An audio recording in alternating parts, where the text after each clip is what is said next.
Hi friends, Kerala administrative service KS-ന്റെ notification വന്നതും അതുപോലെ അപ്ലൈ ചെയ്യാനുള്ള ഡേറ്റുകളും ലാസ്റ്റ് ഡേറ്റുകളും എക്സാമിൻ്റെ എക്സ്പെക്റ്റഡ് ഡേറ്റുകളൊക്കെ വന്നതൊക്കെ നിങ്ങൾ അറിഞ്ഞിട്ടുണ്ടാവും. ഇപ്പോൾ KS-ന്റെ പ്രിലിമിനറി എക്സാമിൽ നമുക്ക് 2 പേപ്പേഴ്സ് ഉണ്ട്. പേപ്പർ 1 ഉണ്ട്, പേപ്പർ 2 ഉണ്ട്. അപ്പോൾ അതിൽ പേപ്പർ 1-ലെ ഒരു ഇമ്പോർട്ടൻ്റ് ആയിട്ടുള്ള ഭാഗമാണ് മാത്സും മെൻ്റൽ എബിലിറ്റിയും അടങ്ങിയിട്ടുള്ള ഭാഗം. അപ്പോൾ ആ ഒരു ഭാഗത്തിൻ്റെ പ്രത്യേകത എന്താണ്, ആ ഭാഗം നമ്മൾ എങ്ങനെ പ്രിപ്പയർ ചെയ്യാം, അതുപോലെ കഴിഞ്ഞ KS-ന്റെ പ്രിലിംസിൽ മാത്സിൻ്റെ ഭാഗങ്ങളിൽ നിന്ന് വന്ന ചോദ്യങ്ങളൊക്കെ ഏത് റേഞ്ചിലുള്ള ചോദ്യങ്ങളായിരുന്നു, നമ്മൾ എങ്ങനെയൊക്കെ പഠിച്ചാൽ അവിടെ നമുക്ക് മാക്സിമം സ്കോർ ചെയ്യാൻ പറ്റും തുടങ്ങിയ കാര്യങ്ങളൊക്കെ ആയിരിക്കും ഈ ഒരു വീഡിയോയിലൂടെ ഞാൻ ഡിസ്കസ് ചെയ്യാൻ പോകുന്നത്. എൻ്റെ പേര് ഇസ്മായിൽ കാലടി. അപ്പോൾ നമ്മൾ ആദ്യം തന്നെ KS-ന്റെ പേപ്പർ 1 കഴിഞ്ഞ പ്രാവശ്യം കൊടുത്ത സിലബസ് അതേ സിലബസിൽ തന്നെ ആയിരിക്കും ഇത്തവണയും എക്സാം ഉണ്ടാവുമെന്ന് ഓൾറെഡി PSC പറഞ്ഞിട്ടുണ്ട്. അപ്പോൾ ആ ഒരു സിലബസ് നിങ്ങൾക്ക് കാണാം. പേപ്പർ 1-ന്റെ എന്ന് പറഞ്ഞ പോർഷൻ ആണ്. അപ്പോൾ ഇതിൽ മെയിനായിട്ട് ഹെഡിങ് ആയിട്ട് കൊടുത്തിട്ടുള്ളത് reasoning, mental ability and simple arithmetic എന്നാണ്. അതുപോലെ സിലബസിലെ ഓരോ ഭാഗങ്ങളും കൂടുതലും ഡീറ്റെയിൽ ആയിട്ട് എടുത്തു പറഞ്ഞിട്ടുള്ളതൊക്കെ റീസണിങ് അല്ലെങ്കിൽ മെൻ്റൽ എബിലിറ്റി ഭാഗങ്ങളാണ്. അതാണ് നമ്മുടെ ഒരു ഡിഗ്രി ലെവൽ PSC എക്സാമുകളിൽ നിന്ന് കുറച്ചൊരു വ്യത്യസ്തമായിട്ടുള്ള രീതിയിലാണ് സിലബസ് കൊടുത്തിട്ടുള്ളത്. Logical reasoning and analytic ability, number series ഉണ്ട്, കോഡിംഗ് ഡീകോഡിംഗ് ഉണ്ട്, problems related to relations, shapes and their subsections, when diagram, problems based on clock, calendar and age, simple arithmetic എന്നുമാണ് കൊടുത്തിട്ടുള്ളത്. അപ്പോൾ ആദ്യം പറഞ്ഞിട്ടുള്ള ഏകദേശം ഒരു 10ഓളം ഭാഗങ്ങളൊക്കെ മെൻ്റൽ എബിലിറ്റിയാണ്. മിക്കവാറും എല്ലാം ഒരു ഡിഗ്രി ലെവൽ PSC എക്സാമിൽ വന്നിട്ടുള്ള സിലബസിലുള്ള കാര്യങ്ങളൊക്കെ തന്നെയാണ്. അവസാനത്തേത് മാത്സ് എന്ന് പറയുന്നതിന് പകരം സിമ്പിൾ അരിത്തമെറ്റിക് ജസ്റ്റ് ഒരു ഹെഡിങ് കൊടുത്തിട്ടുള്ളൂ. അപ്പോൾ കഴിഞ്ഞ പ്രാവശ്യത്തെ എക്സാം നോക്കിക്കഴിഞ്ഞാൽ നിങ്ങൾക്ക് മനസ്സിലാവും, അവിടെ 15 മാർക്കിൻ്റെ ക്വസ്റ്റ്യൻസ് ഈ ഭാഗത്തുനിന്ന് ഉണ്ടായിരുന്നു. 100 മാർക്കിൻ്റെ പേപ്പർ 1-ലെ 15 മാർക്സ് ഈ ഭാഗത്തു നിന്നായിരുന്നു. അപ്പോൾ ഇവിടെ ആക്ച്വലി പഠിക്കാനുള്ള ഭാഗം അത്ര വൈഡും അല്ല. നമ്മുടെ ഒരു GK, നമ്മളൊരു KS അല്ലെങ്കിൽ UPSC പ്രിലിംസിനൊക്കെ പഠിക്കുന്ന ലെവലിൽ ഡീപ്പായിട്ട് പഠിക്കാനുള്ള കാര്യങ്ങളൊന്നും ഇവിടെ ഇല്ല. നമ്മളൊരു ഡിഗ്രി ലെവൽ PSC എക്സാമിന് എന്തൊക്കെയോ പഠിച്ചോ ആ ക്വസ്റ്റ്യൻ പേപ്പേഴ്സ് ഒക്കെ നോക്കി അതിലുള്ള ക്വസ്റ്റ്യൻസ് എങ്ങനെയാണ് ആ ഒരു റേഞ്ചിലുള്ള ചോദ്യങ്ങൾ തന്നെ കഴിഞ്ഞ പ്രാവശ്യം ചോദിച്ചിട്ടുള്ളൂ. 15 ചോദ്യങ്ങൾ ഉണ്ടെങ്കിൽ അപ്പോൾ നമുക്ക് ഇതിന് പറയാവുന്ന ഒരു കാര്യം ബെനിഫിറ്റ് ടു കോസ്റ്റ് റേഷ്യോ അല്ലെങ്കിൽ കോസ്റ്റ് ബെനിഫിറ്റ് റേഷ്യോ എന്ന് പറയാറുണ്ട്. വലിയ വലിയ എക്കണോമിക്സിലേക്ക് വലിയ വലിയ പ്രോജക്റ്റുകൾ ഉണ്ടാക്കുമ്പം അവരെന്ത് ചെയ്യും, ആ ഒരു പ്രോജക്റ്റ് എത്രത്തോളം എഫിഷ്യൻ്റ് ആയിരിക്കും എന്നുള്ള കാര്യം ആദ്യം ഈ ഒരു റേഷ്യോ വെച്ച് നോക്കും. അതായത് ഈ ഒരു പ്രോജക്റ്റ് നടത്താൻ അവർക്ക് എത്ര കോസ്റ്റ് ഉണ്ടാവും, അതുകൊണ്ട് അവർക്ക് എത്ര ബെനിഫിറ്റ് ഉണ്ടാവും. അപ്പോൾ ഇത് രണ്ടും തമ്മിലുള്ള ഒരു റേഷ്യോ ആണ് കോസ്റ്റ് ബെനിഫിറ്റ് റേഷ്യോ അല്ലെങ്കിൽ ബെനിഫിറ്റ് ടു കോസ്റ്റ് റേഷ്യോ എന്ന് നമ്മൾ വിളിക്കുന്ന കാര്യം. അപ്പോൾ ആ ഒരു കാര്യം നമ്മൾ ഈ ഒരു പേപ്പറിൽ അപ്ലൈ ചെയ്താൽ, പേപ്പർ 1-ൽ അപ്ലൈ ചെയ്ത് കഴിഞ്ഞാൽ 15 മാർക്ക് ഉണ്ട് താനും, എന്നാൽ അത്ര സമയം വേണ്ടതാനും. അപ്പോൾ നിങ്ങൾക്ക് ഒരു 50-60 മണിക്കൂറിനുള്ളിൽ ഇതിലുള്ള ഓരോ കാര്യങ്ങളും വളരെ ഡീറ്റെയിൽ ആയിട്ട് തന്നെ പഠിച്ച് കവർ ചെയ്ത് മാറാൻ പറ്റും. അപ്പോൾ ആ 50-60 മണിക്കൂർ നിങ്ങൾ പഠിച്ചു, എന്നിട്ട് കുറച്ച് ഡിഗ്രി ലെവലിൽ PSC ചോദിച്ച ചോദ്യങ്ങൾ തന്നെ എടുത്ത് പ്രാക്ടീസ് ചെയ്തു. ഒരു 2021 മുതൽ ഡിഗ്രിയുടെ പ്രിലിംസും മെയിൻസിലൊക്കെ ചോദിച്ചിട്ടുള്ള മെൻ്റൽ എബിലിറ്റിയുടെ ക്വസ്റ്റ്യൻസും മാത്സിൻ്റെ ക്വസ്റ്റ്യൻസും ഒക്കെ ഒന്ന് പ്രാക്ടീസ് ചെയ്ത് കഴിഞ്ഞാൽ ഈസി ആയിട്ട് 15 ഔട്ട് ഓഫ് 15 എന്ത് ചെയ്യാൻ പറ്റും, സ്കോർ ചെയ്യാൻ പറ്റും. കഴിഞ്ഞ പ്രാവശ്യം കുറച്ച് പഠിച്ചിട്ടുള്ളവർക്ക് അറിയാം 15 ഈസി ആയിട്ട് സ്കോർ ചെയ്യാൻ പറ്റുന്ന ക്വസ്റ്റ്യൻസേ അതിലുണ്ടായിരുന്നുള്ളൂ. അപ്പോൾ എന്താണ് ഈ ഒരു ഭാഗത്തിൻ്റെ പ്രത്യേകത? കോസ്റ്റ് ബെനിഫിറ്റ് റേഷ്യോ വളരെ കൂടുതലാണ്. നമ്മൾ ഇടുന്ന എഫേർട്ടും അതിന് കിട്ടുന്ന ബെനിഫിറ്റും തമ്മിലുള്ള റേഷ്യോ ഹയർ ആണ്. അപ്പോൾ ബാക്കിയുള്ള സബ്ജക്റ്റുകളുമായിട്ട് കമ്പയർ ചെയ്യുമ്പോൾ 100-ൽ നിങ്ങൾക്ക് വേഗത്തിൽ 15 കിട്ടാവുന്ന ഒരു ഭാഗമാണിത്. അപ്പോൾ ഇത് ഒഴിവാക്കരുത്, നല്ല രീതിയിൽ തന്നെ പ്രിപ്പയർ ചെയ്യാം. അപ്പോൾ ഇതിന് ഏറ്റവും വേണ്ട കാര്യം എന്ന് പറഞ്ഞാൽ മെൻ്റൽ എബിലിറ്റി ഭാഗങ്ങൾ നല്ല രീതിയിൽ നോക്കാം. അപ്പോൾ കഴിഞ്ഞ പ്രാവശ്യത്തെ ക്വസ്റ്റ്യൻ പേപ്പേഴ്സ് നമ്മളൊന്ന് ഡീപ്പായിട്ട് അനലൈസ് ചെയ്ത് നോക്കിക്കഴിഞ്ഞാൽ 15 ക്വസ്റ്റ്യൻസ് ഉണ്ടെന്ന് പറഞ്ഞല്ലോ. അപ്പോൾ ആ 15 ക്വസ്റ്റ്യൻസിൽ തന്നെ ഏകദേശം 7 or 8 ക്വസ്റ്റ്യൻസ് നമുക്ക് മെൻ്റൽ എബിലിറ്റി ആയിട്ട് തന്നെ വന്നിട്ടുണ്ട്. 7 അല്ലെങ്കിൽ 8 ക്വസ്റ്റ്യൻസ് മെൻ്റൽ എബിലിറ്റിയാണ്. ബാക്കി ക്വസ്റ്റ്യൻസ് ആണ് സിമ്പിൾ അരിത്തമെറ്റിക് അല്ലെങ്കിൽ മാത്സ്, പ്യൂർലി മാത്സ് എന്ന് പറയാവുന്ന ക്വസ്റ്റ്യൻസ് ബാക്കിയുള്ളതാണ്. അപ്പോൾ അവിടെയും ഒരു 7-8 ക്വസ്റ്റ്യൻസ് പകുതി എന്ന് തന്നെ പറയാം. അല്ലെങ്കിൽ മാത്സ് ഒരു ഇത്തിരി കുറവ്, 6-7 ക്വസ്റ്റ്യൻസ് ആണ് മാത്സ് എന്ന് നമുക്ക് ടാഗ് ചെയ്യാവുന്ന രീതിയിൽ വന്നിട്ടുള്ള ക്വസ്റ്റ്യൻസ്.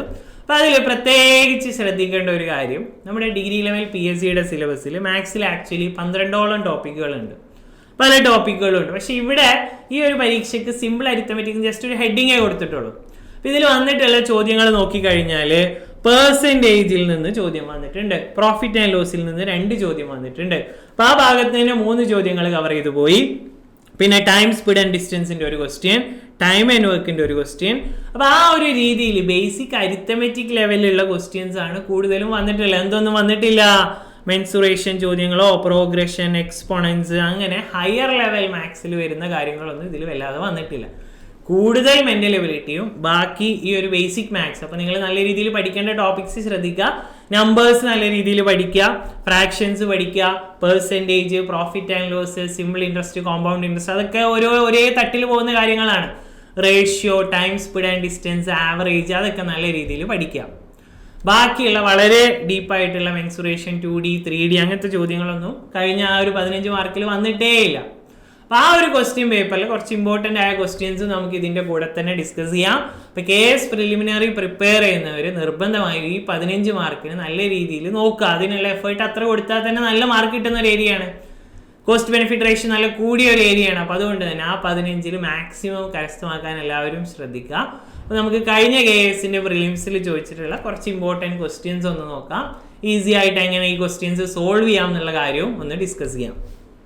അപ്പോൾ ആദ്യം ഇതിൽ വന്നിട്ടുണ്ടായിരുന്ന ഒരു ക്വസ്റ്റ്യൻ പെർസെൻറ്റേജുമായി ബന്ധപ്പെട്ട ഒരു ക്വസ്റ്റ്യൻ ആയിരുന്നു. Sudha secured 48% of Radhas mark and Sunil secured 60% of Radhas mark. What is P if Sudha secured P% of Sunil's mark എന്നാണ് ചോദ്യം. അപ്പോൾ രാധയുടെ മാർക്കിന്റെ 48% സുനിലിന് കിട്ടി, അതുപോലെ രാധയുടെ മാർക്കിന്റെ 60% മറ്റേ ആൾക്കും കിട്ടി. അപ്പോൾ രാധയുടെ മാർക്ക് എത്രയും നമുക്ക് അറിയില്ല. അപ്പോൾ പെർസെൻറ്റേജിന്റെ ക്വസ്റ്റ്യനിൽ എത്രയാണ് എന്ന് നമുക്ക് അറിയില്ലെങ്കിൽ നമ്മൾ 100 ആയിട്ട് എടുക്കാം. അപ്പോൾ ലെറ്റ് രാധാസ് മാർക്ക് ബി എത്ര 100 ആണെന്ന് വിചാരിക്കാം. അപ്പോൾ രാധയുടെ മാർക്ക് 100 ആണെങ്കിൽ പിന്നെ സുധ അതിന്റെ 48% ആണ്. അപ്പോൾ 48% എന്ന് പറഞ്ഞാൽ 48 തന്നെ. അതുപോലെ സുനിൽ എത്രയെന്ന് വെച്ചാൽ സുനിൽ 60 ആണ്. 48% ഓഫ് 100 എന്ന് പറഞ്ഞാൽ 48 തന്നെ. അതുപോലെ 60% ഓഫ് 100 എന്ന് പറഞ്ഞാൽ 60 തന്നെ. ഇനി ചോദ്യം എന്താണ്? What is P if Sudha secured P% of Sunil's mark. അപ്പോൾ സുനിലിന്റെ എത്ര പെർസെൻറ്റേജ് മാർക്കാണ് സുധക്ക് കിട്ടിയത് എന്നാണ് ചോദ്യം. അപ്പോൾ ആരുടെ പെർസെൻറ്റേജ് ആണോ നോക്കുന്നത് അതാണ് നമ്മുടെ ബേസ്. അപ്പോൾ താഴെ എഴുതേണ്ട നമ്പർ 60 ആണ്, മേലെ 48. 48 × 60/100 സോൾവ് ചെയ്താൽ എന്ത് കിട്ടി? ഈ ക്വസ്റ്റ്യനിൽ ചോദിച്ച Pയുടെ വാല്യൂ കിട്ടും. അതായത് സുനിലിന്റെ മാർക്കിന്റെ എത്ര പെർസെൻറ്റേജ് ആണ് സുധക്ക് കിട്ടിയത്, അതാണ് സിമ്പിളായി ചോദിച്ചത്. പക്ഷെ അത് ക്വസ്റ്റ്യൻ ഒന്ന് ഇൻഡയറക്റ്റ് ആയി സെന്റൻസ് വെച്ചു, Pയുടെ വാല്യൂ ആയിട്ട് ചോദിച്ചു. അപ്പോൾ ഇതൊന്ന് സോൾവ് ചെയ്യാം. 0 0 ക്യാൻസൽ ചെയ്തു. 80% ആയിരിക്കും ചോദ്യത്തിന്റെ ഉത്തരം. P% അല്ലെങ്കിൽ Pയുടെ വില 80 ആണ് എന്ന് കിട്ടും. അപ്പോൾ പെർസെൻറ്റേജ് ബേസ് ചെയ്തിട്ട് തന്നെ വന്നിട്ട് 2 ചോദ്യങ്ങളും കൂടെ ആ പരീക്ഷയിൽ ചോദിച്ചിട്ടുണ്ടായിരുന്നു. അപ്പോൾ പെർസെൻറ്റേജ് ഇതിൽ സിമ്പിൾ അരിത്തമെറ്റിക്കിലെ വളരെ ഇമ്പോർട്ടൻ്റ് ആയിട്ടുള്ള ഒരു പോർഷനാണ്. പെർസെൻറ്റേജിന് തന്നെ വേറൊരു ക്വസ്റ്റ്യൻ, അതിൽ ലാഭവും നഷ്ടമായിട്ടാണ് ചോദിച്ചതെന്ന് മാത്രം. A person bias A house four 15 lakhs and sells it for 20 lakhs. After 5 years, he buys the same house at 30 lakhs and sells it for 40 lakhs. What is the overall profit percentage for that person over both the transaction? ഈ മൊത്തം കച്ചവടത്തിൽ അയാൾക്ക് എത്ര ലാഭം അല്ലെങ്കിൽ നഷ്ടം എന്നാണ് ചോദ്യം. അപ്പോൾ ആദ്യം 15 വാങ്ങി 20 വിറ്റു, പിന്നെ 30 വാങ്ങി 40 വിറ്റു. അപ്പോൾ ആദ്യം നമ്മൾ ഇയാളുടെ കോസ്റ്റ് പ്രൈസ്, മൊത്തത്തിലുള്ള കോസ്റ്റ് പ്രൈസ് അല്ലെങ്കിൽ ഇയാളുടെ ചെലവ്, വാങ്ങിയ പൈസ എത്രയാണ്? ആദ്യം ഒരു 15 പിന്നെ ഒരു 30. അപ്പോൾ കോസ്റ്റ് പ്രൈസ് 45 ആണ്. ടോട്ടൽ കോസ്റ്റ് പ്രൈസ് 45 ആണ്. ലാക്കിലാണ് പറഞ്ഞിട്ടുള്ളത്, 45 എന്ന് എഴുതിയെന്ന് മാത്രം. അടുത്തത് ഇയാളുടെ സെല്ലിംഗ് പ്രൈസ്. ഇയാൾ വിറ്റ പ്രൈസ് രണ്ടും കൂടെ കൂട്ടിയാൽ എത്രയാണ്? ആദ്യം ഒരു 20 വിറ്റു, പിന്നെ ഒരു 40 വിറ്റു. രണ്ടും കൂടെ കൂട്ടുമ്പോൾ 60 ഇയാൾ വിറ്റിട്ടുള്ളത്. അപ്പോൾ മൊത്തം ഇയാൾക്ക് വാങ്ങുമ്പോൾ ചിലവായത് 45 lakhs, വിൽക്കുമ്പോൾ ചിലവായത് 60 lakhs ആണെങ്കിൽ ഇയാളുടെ profit percentage on both the transactions, രണ്ടിലും കൂടെ ഉള്ള പ്രോഫിറ്റ് എത്രയെന്ന് വെച്ചാൽ 45-60 ആയപ്പോൾ എത്ര കൂടി? 15. 15/45 × 100. പെർസെൻറ്റേജ് കാണാൻ ഒരു 100 കൊണ്ട് മൾട്ടിപ്ലൈ ചെയ്യുന്നു.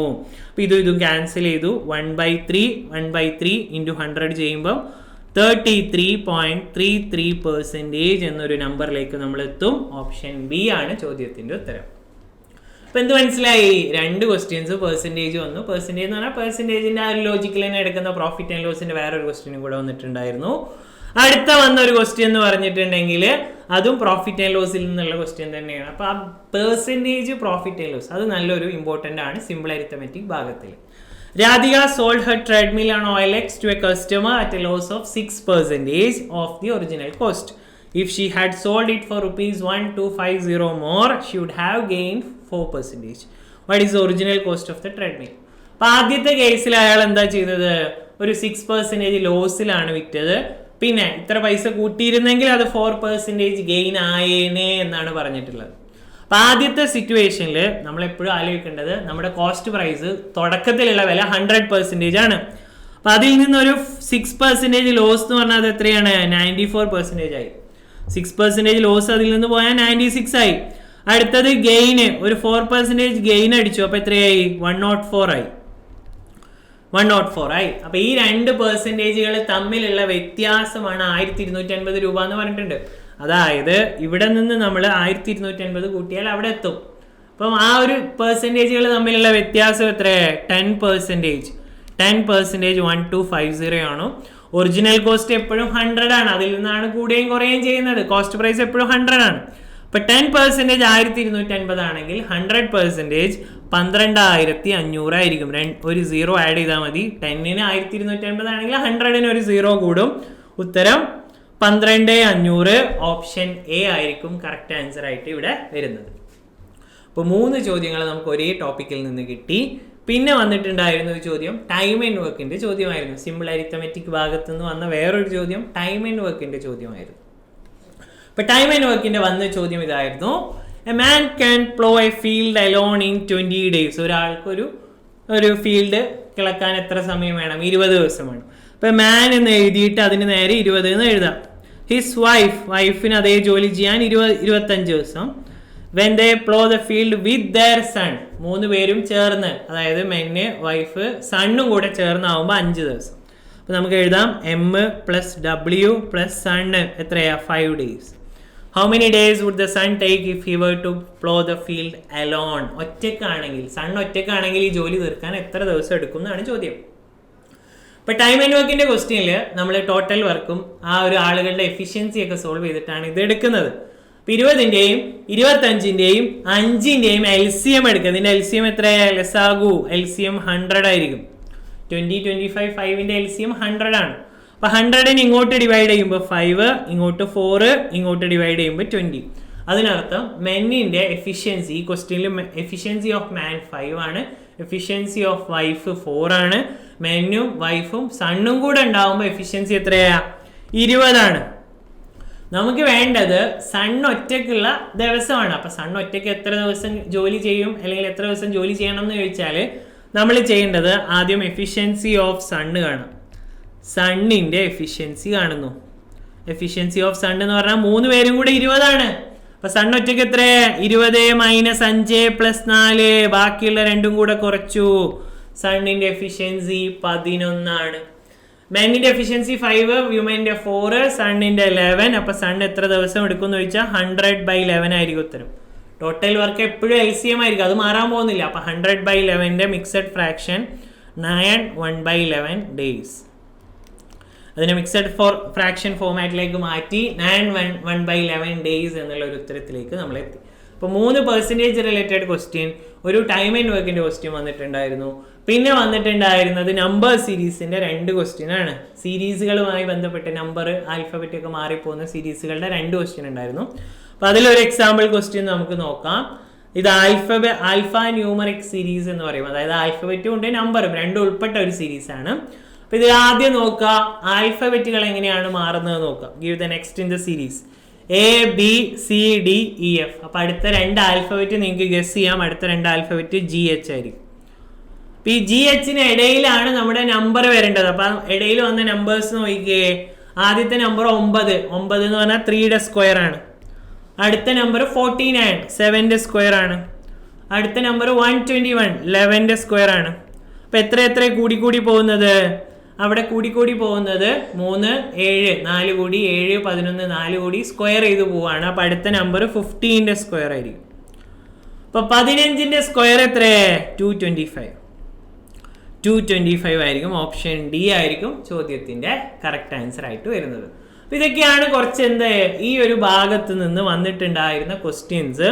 അപ്പൊ നമുക്ക് PSCയുടെ ഒരു ഡിഗ്രി ലെവൽ സിലബസിൽ നിന്ന് മെന്റൽ എബിലിറ്റി ഇവിടെ കൂടുതലായിട്ട് വരുന്ന മെന്റൽ എബിലിറ്റി ഏതൊക്കെയെന്ന് ചോദിച്ചാൽ നമുക്ക് പറയാം സീരീസിന്റെ ക്വസ്റ്റ്യൻസ് അത്യാവശ്യം വന്നിട്ടുണ്ട്, കോഡിംഗ് ആൻഡ് ഡീകോഡിങ്ങിന്റെ ക്വസ്റ്റ്യൻ വന്നിട്ടുണ്ട്, ഫാമിലി റിലേഷൻ വന്നിട്ടുണ്ട്, ഡേറ്റ് ആൻഡ് കലണ്ടറിന്റെ ഒരു ക്വസ്റ്റ്യനും വന്നിട്ടുണ്ട്. അപ്പം നമ്മളൊരു PSC ലെവൽ സിലബസ് എടുത്ത് ഒപ്പം വെച്ച് നോക്കുകയാണെങ്കിൽ ഈ ടിക്കിട്ട ഭാഗങ്ങൾ വളരെ ഇമ്പോർട്ടൻ്റ് ആണ്. അതുപോലെ ഇവിടെ PSC ഭാഗം വെച്ച് കമ്പയർ ചെയ്യുമ്പോൾ ഇവിടെ ടിക്കിട്ട ഭാഗങ്ങൾ ഇമ്പോർട്ടൻ്റ് ആണ്. ഇപ്പോൾ കെ എസിൻ്റെ പ്രിലിംസിൽ ഏറ്റവും നല്ല രീതിയിൽ സ്കോർ ചെയ്യാൻ പറ്റുന്ന ഒരു ഏരിയ ആയ ഈ ഒരു മെൻ്റൽ എബിലിറ്റി, സിമ്പിൾ അരിത്തമെറ്റിക് എന്ന് പറഞ്ഞ ഭാഗം നിങ്ങൾ എങ്ങനെയാണ് പ്രിപ്പയർ ചെയ്യേണ്ടത് അല്ലെങ്കിൽ എങ്ങനെയാണ് പ്രാക്ടീസ് ചെയ്യേണ്ടതെന്ന് വെച്ചാൽ PSCയുടെ ഡിഗ്രി ലെവൽ ക്വസ്റ്റ്യൻ പേപ്പേഴ്സ് 2021 മുതലുള്ളത് 21-ലെ 2 ക്വസ്റ്റ്യൻ പേപ്പേഴ്സ്, 22-ലെ 3 ക്വസ്റ്റ്യൻ പേപ്പേഴ്സ്, 23-ലെ 3 എണ്ണം, 24-ലെ 3 എണ്ണം. ഇപ്പോൾ ടോട്ടലിൽ നമുക്ക് ഏകദേശം ഒരു 10-11 ക്വസ്റ്റ്യൻ പേപ്പേഴ്സ് കിട്ടും. അതിലെ മൊത്തം ക്വസ്റ്റ്യൻസ് എന്ത് ചെയ്യുക, പ്രാക്ടീസ് ചെയ്ത് നോക്കുക. 20 എണ്ണം എല്ലാത്തിലും ഉണ്ടാവും. വേണമെങ്കിൽ ഡിഗ്രിയുടെ മെയിൻസ് പരീക്ഷകളിൽ 10 വീതം ക്വസ്റ്റ്യൻസും ഉണ്ടാവും. അപ്പോൾ അതും കൂടെ പ്രാക്ടീസ് ചെയ്താൽ തന്നെ ഇതിൽ വരാവുന്ന എല്ലാ റേഞ്ചിലുള്ള ക്വസ്റ്റ്യൻസും നിങ്ങൾക്ക് കിട്ടും. ഇംഗ്ലീഷിലുള്ള ക്വസ്റ്റ്യൻസ് ഡിഗ്രി ലെവൽ പ്രിലിംസിലും മെയിൻസിലും ഉണ്ട്. അതെടുത്ത് പ്രാക്ടീസ് ചെയ്യുക. KS പ്രിപ്പയർ ചെയ്യുന്നവർ ആ ഒരു റേഞ്ചിലും ആ ഒരു ഡെപ്തിലുള്ള ക്വസ്റ്റ്യൻസ് തന്നെയാണ് KSലും വന്നിട്ടുള്ളത്. അത് തന്നെയാണ് നമ്മൾ ഇനിയും തുടർന്നും പ്രതീക്ഷിക്കാവുന്നത്. ഈ ഒരു മാത്സിൻ്റെ ഭാഗം, അതായത് ആ 15 മാർക്ക് എങ്ങനെ എഫക്റ്റീവായിട്ട് നിങ്ങൾക്ക് പ്രിപ്പയർ ചെയ്യാം എന്നുള്ള കാര്യങ്ങളൊക്കെയാണ് ഞാൻ ഡിസ്കസ് ചെയ്തത്. ഈ ഒരു സെഷൻ നിങ്ങൾക്ക് ഉപകാരപ്പെട്ടിട്ടുണ്ടാവുമെന്ന് വിചാരിക്കുന്നു. എല്ലാവർക്കും all the best. Thank you.